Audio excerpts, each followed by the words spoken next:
GT86真爱耍，真的非常帅。你就很辛苦，你懂吗？那门又开不完哦，这样子前头像那个Porsche，然后也像杯上。Performance 的话，通常会选择 Equaling 啦；水滚身的话，通常会选择 Unequaling。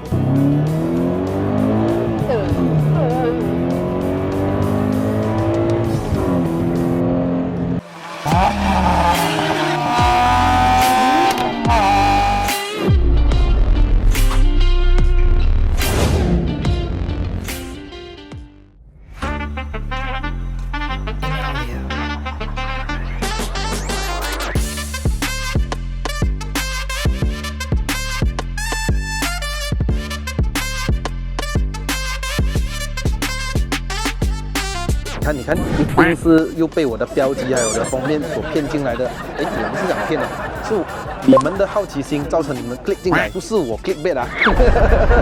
Hello， 大家好，又是爱的人，爱的人不是一个车评，只是 BOV 啦。Hello，大家好，我是爱车小蚊子 Nicole。耶，欢迎回到我的乱乱拍的系列啦。这个影片呢，应该你们看了这个标题呢，就是又好奇我又买车了。YouTuber 哪里有这样好赚啊？我们是讲车的，又不是那种大网红。如果是大网红的话呢，就随随便便啦。如果买车真的那么容易的话，我早就不买这个车了，我就买 Bentley 啊，或者是R35就好了啦。F5 大 G， 大 G， 我喜欢。你喜欢了？OK 咯，我买完寄给你哦。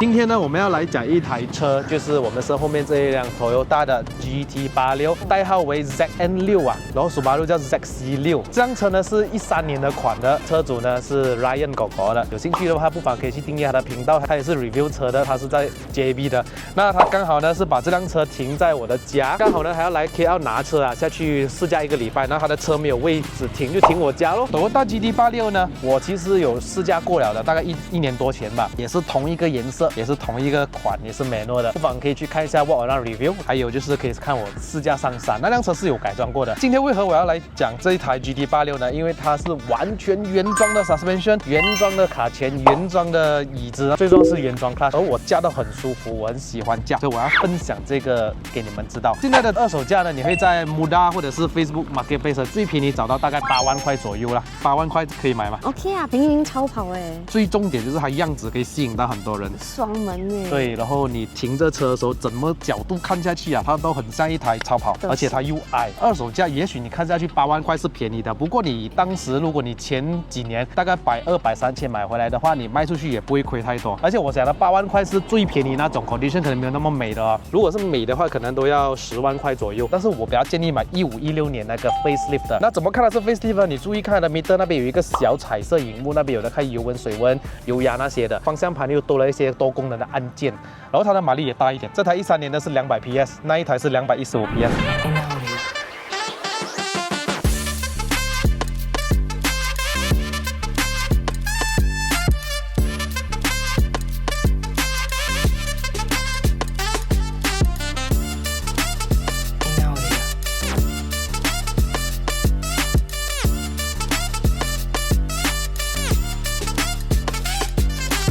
这辆车它的改装的潜能很高，如果你要比较平稳的话，你可以改你的 shock bar 啦；如果你要 performance 好，你可以改 intake、你的 tuning、exhaust rim， 看你是比较 focus 外观的嘞，还是你是 focus 室内还是 performance。也有那种水滚绳啊，就要看你的 downpipe 啊，downpipe 有分为2种，一个的话就是 equaling， 另外一个的话就是 unequaling。performance 的话通常会选择 equaling 啦，水滚绳的话通常会选择 unequaling。其实这台车的定义哦，来的时候没有 turbo NA， 然后它没有大包雨。我的个人看点是这辆车它其实是一辆58%的车，另外一个58%就是你要去做改装，那它的感觉就是哎呀刹车够用就好了，车价可以控制在范围之内，经济嘛。如果你想改就花钱去改咯，如果你的动力不足你就改 turbo 咯，改了 turbo 出来大概都可以去到300匹左右。Supercharge 也是有 ，Bolt on Ready Kit 都有，全部都有，只是要钱不了嘛，大概2万块。但是改装东西真的是很多，最重要是零件方面，13年的车到现在还是在这个市场很多，而且比新款的2.4来的更多。因为我有预算，肯定我会买那个最新款的 GR86， 因为第一个它样子前头像那个 Porsche， 然后也像杯上。最重要它的 engine 啊，2.4。这个才2.0不了，排气量就是王道嘛。藤原拓海的徒弟现在驾这个红色的86，它旁边有一个 sticker 是86号的。轮毂呢，本来原装我就觉得没有这么好看，可是 Ryan 狗狗呢就不知道哪里去搞了这一个 GR Yaris 的 BBS rim 哦，所以是很好看的一套轮毂，从原本的17寸换成了18寸的。现在的轮胎尺寸为235、40、R18，前后都是一样尺寸啦，是用的 Continental 的 Sport Contact 7，它比 MC7 来的更高一等，而且这一个轮胎的性价比非常的高，很好用，接近半轮胎那种轮胎了的。原装来说，前面的刹车卡钳是双活塞，后面是一个单活塞。我记得如果你买Toyota GT86，它有一个叫做 Performance Pack， 外国呢会给你一个前4后2的这个刹车卡钳。那如果你是买 TRD Edition 的，前面会给一个6活塞，后面给一个4活塞，这个是非常罕见的，但是没关系，这个我们也可以自己改。那我再考一下你了。为何这辆车要写着86？是因为情怀嘛，因为 AE86的关系嘛，所以AE86，然后 GT86、GR86是这样子啊。其实还有一个重点就是它的这个引擎啊 ，ball and stroke， 所谓的冲程，它是86×86，所以我们也叫做 GT86。翻译成简体嘛，人化简单一点，翻译人化。虽然这辆车跟 Subaru BRZ 是2兄弟啊，都大的会比较爱甩一点点，跟它原厂设计就应该是这样子。但是如果你不要这么爱甩的话呢，我是觉得后面应该要放比较薄一点的轮胎啦。86真爱甩，真的非常帅。排气管方面呢，这辆车是比较安静的哈。Ryan 狗狗讲他不喜欢吵的，他就放了2个中鼓。它是没有的开关的那种。没有。哦，原来它是 custom 的嘞，中间看到它的中鼓是2边这样子的，然后后面的话应该是改成那种没有的开关的那种 X4 嘛。哦，厉害啊，改成我猜是这样子啦，以这样子来看的话，你没有靠近哈啊，原来是锁匙没在的关系。哇，它车尾箱其实够用了，我们如果2个人出游啊，可以放一个大行李箱。它比我的这一个预期来讲，它的这个行李箱是蛮大的。不要看它这样，其实86很 practical 的 ，OK。practical， 它有一股冲动要我把 EK 卖掉买这辆，你知道为什么吗？第一就是它比较新，它很多东西都没有这么容易坏先。第二就是它有 keyless 无钥匙进入、无钥匙启动。你看，连开一个车尾箱都不用锁匙的，直接这边有个电池阀开就可以了。或者是你按钥匙这边有一个 button， 或者是车内那边也是有。那其实它改装配件也蛮多的。这个车尾灯虽然是原装的，但是它其实还可以改很多第三方的厂商做的，淘宝那边一大堆啊。无钥匙进入呢，这辆车有双门的这个 sensor， 你的手只要放在这边，它就可以打开了。然后它有一个无边框的门，注意看它的窗哦。一打开它就会往下掰了的。你往上车，很硬哦。椅子是比较硬一点的，是还是偏舒服的哦。看它有一个非常贴心的，你要不要都可以，它把你 hold 着你的这个安全带。后座也是可以坐人呐，勉强坐啦。如果你把这张椅子推到这么后面的话，后面的没有腿部空间了。对呀，像我这种小短腿，我坐后面哦，前面又坐着我的德国的朋友啊，我坐后面根本那个椅子就是到我这边，我的脚根本就是这样。然后这边还有一个小手把，你拉一下那个椅子就会倒了。其实啊，Toyota有一个非常贴心的设计，只要你的钥匙是在身上，在还没有解锁这辆车之前呢，你都会发现到它的内饰的灯都在亮着。然后尤其是在下午你看不到，可是在晚上你就会发现到，怎么我一经过那个车它就会开着灯了。我觉得这个是很温馨的，而且 Honda 好像没有这个功能呢，是Toyota有。就是我觉得这辆车上下车是有一点少辛苦啦，因为它比较矮，它真的是很矮。然后你上下车的话呢，其实最方便是你把椅子推到最后。然后你下车，上车的时候再拉回来，我觉得会更好啦。然后第二个比较麻烦的一点就是呢，这个车因为是双门车，你会看到那个车门都会比较偏长，所以有时候在那些比较小的那一些停车位啊，你就很辛苦，你懂吗？那门又开不完哦，然后你上下车一定脚会踢到这边，所以这边会花掉。所以 Ryan 狗狗啊，你要放一个 plastic 在这边了，不能哦，每天这样子上下磨到心很痛啊。尤其是你这辆车虽然是走了12000不多啦，内饰全部真的是 tip top condition， 我非常的喜欢。对我来说就没有问题啦，我上下哪里会有问题？这个是长腿的问题啦。然后这个方向盘可以调整呢，上下前后没有问题。start 车一下，要踩 clutch。哦，那个 meter 真的很美，我比较喜欢 facelift 的，因为它的小改款以后呢，它会有多一个小的彩色荧幕，可以看油温、水温、油压。这种方向盘没有button的也挺好的，手不会按到嘛，整个握感都非常的舒服，而且我很喜欢它的这个方向盘的设定，它是偏重，很接近 hydraulic， 感觉就像在开 Go-Kart 一样的方向盘的，非常的 good job。这辆车有自动头灯，没有自动雨刷。你们记得留守我的频道，我会试驾 GR86。很期待这辆车呢，当年它其实有推出 Auto 跟 Manual 可以让你选择的。近来的这个 Auto 变速箱呢，是采用来自于 iSyn 的这个6速的 Auto 跟 IS250 同款的。可是如果你用 Manual 的话呢，驾驶感受真的跟 Auto 相差太多了。这具呢是一个6速的手排变速箱。那我很喜欢它换每一颗档的时候一粒一粒的那种感觉，这个只有后驱车才有的感受啊，很爽有没有？然后如果你要进 reverse 的话呢，后退你要拉下面的小杆。这个跟 GR86也是一样。哦，是，这个很多都是这样啦，只有 Mazda 的就比较特别，要按下去，再这样子。这辆车的唱机呢 ，Ryan 哥哥就没有换过，他还是用着来自原装日本的啦，没有 Apple CarPlay， 可是他这里就买多一架了。这个是来自于淘宝货啦，便宜吗？不贵吗？还有一个就是双区的恒温空调 ，Aircon 也是很冷一下，不愧是 Toyota。防滑系统关闭，还有一个 Sport VSC， 当这个 Sport VSC 开启，我相信它会屁股甩一下，特地甩了一点之后呢，它再把你拉回来的，但是可以完全关闭也没有问题的啦。没有一个中央扶手都没有了，就2个置杯架可以拆啊。就这样，好在连这个 driver 驾驶员都有给，也可以换照啊，驾驶员有给灯都好了。我们去看一下引擎盖好不好？打开一下。其实我觉得最值得玩是这一具引擎的特点啊，这具引擎我们称为叫做 Boxer Engine 水平制引擎。我们 Piston 都是上下这样子嘛，可是这辆车就不一样 ，Boxer 就是这样子左右打横。所以我们称为叫水平制。如果你敢去改装那个 header 还有 exhaust 下去的话呢，水滚声就体现出来非常的好听，好了，声音蛮不错听，很特别。远远就听到，哎，那个就是 Boxer 了。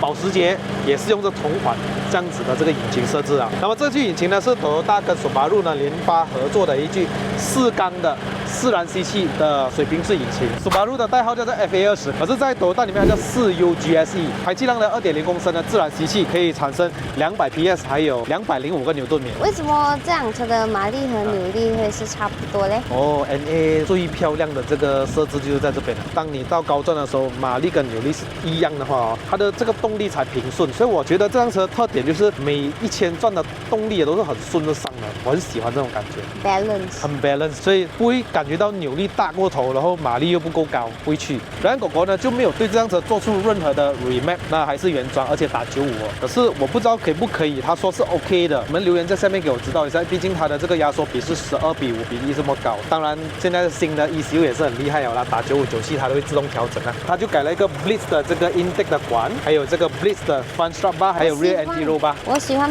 Blitz， 哦，你喜欢 Blitz 啊？超喜欢的。私货，所以2 filter 是在上面的，很方便。对，通常都是在车下面这样子，从上面这样子转起来。所以 service 的话就容易了嘛，算是很原装的一个车啦，很舒服驾，很好驾。虽然后面的避震器好像不怎么漂亮，比较没有什么弹力了啦，还是很好驾的这样子。所以 Ryan 狗狗就来换 BCBR 了，还是要换 adjustable 了。那话不多说，我们去试下吧 ，Let's go。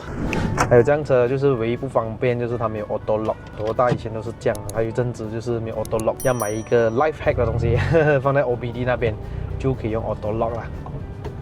因为首先第一点呢，我喜欢这辆车的这个换挡的感觉哦，它的挡挂很扎实啊，那种后驱车那种感觉，咚咚咚咚咚咚。那玩 game。对，那我记得 Ryan 好像有讲过他的这一个 short shifter， 还是他改过 short shifter， 还是他改过里面的 spring， 还是他有改过 bush， 我忘记了。然后第二点我喜欢的就是它的这个方向盘的设定啊，它虽然是现在已经是 electric power steering 了啊。它的那个整个感觉加起来是很 hydraulic， 比 hydraulic 更 hydraulic， 你懂吗？而且它的这个方向盘的感觉会很，你给多少它给你多少这样的感觉啊，你摆多少它给多少，非常的，很直接。基本上啊，我整条山路的话哦，我的手都很好的维持在9点钟跟3点钟这个方向。Good boy。对。我觉得一个新手啊，刚刚驾美诺的话呢 ，GT86会是一个很好的车，容易驾，真的非常，而且它比 FT2 容易驾是真的。不管它的离合器的踩的那个感觉比较轻嘛，这辆车，然后它的抓 biting point 啊，它的离合器的那个咬合度都很容易抓。再来就是方向盘哦的摆动哦。那个很硬哎，在塞车的时候我都可以觉得，真的是会觉得脚酸哦。这个还好 ，GR86、GT86 这种非常的棒啊，没有，对，它不会讲说脚很酸啊，不会啦。哎，我的摆方向盘啊，基本上是这样。湿滑，像藤原过湾一样，藤原拓海过湾一样湿滑。藤原拓海的徒弟现在就是驾的这辆车啊。哦，叫做 GT86。而且现在如果你8万块买到美诺的话，就恭喜你啊，真的是。通常美诺都贵过 auto 嘛，right？auto 比较便宜。auto 很多人卖，所以烂价。哦。美诺就显得这辆车比较珍贵了咯。虽然新车来讲，auto 是贵过美诺的，可是到二手价的话呢，通常不是这样子讲的哦，要看车款的哦。尤其是像这样经典的车。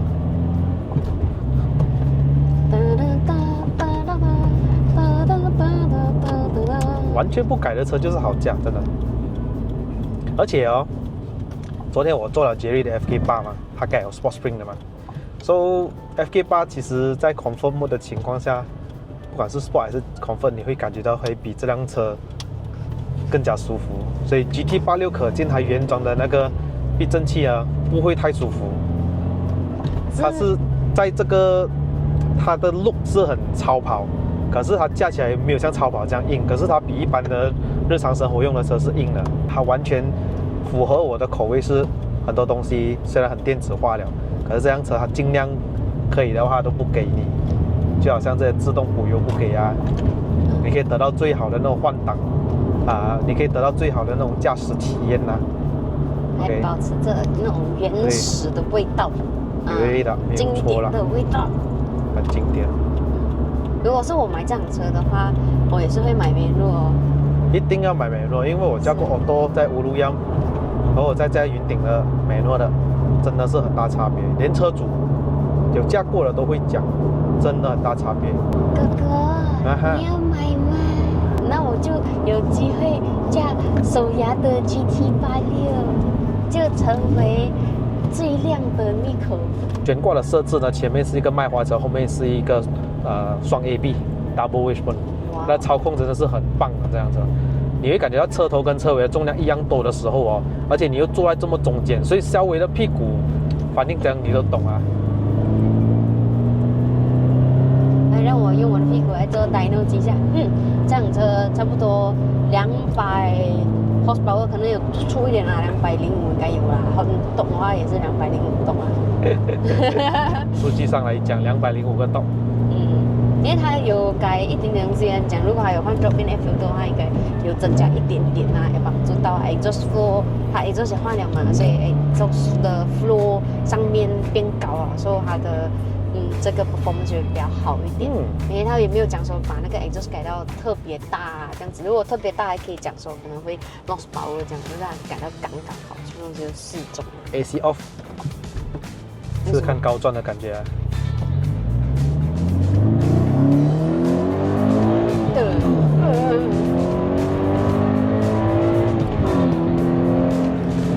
OK 啦，那个力其实是，我觉得是很够用啦哦，很够用啊，卖点美派。OK， 当然如果你要力的话，你花一点钱去改装，它也是可以改哦，改得过，而且潜能也是非常大的。不过我蛮享受这个动力的，如果上云顶是很好上，不用太大的马力，因为本来弯道多的话呢，其实也不需要太讲究。那个动力要很大，不用。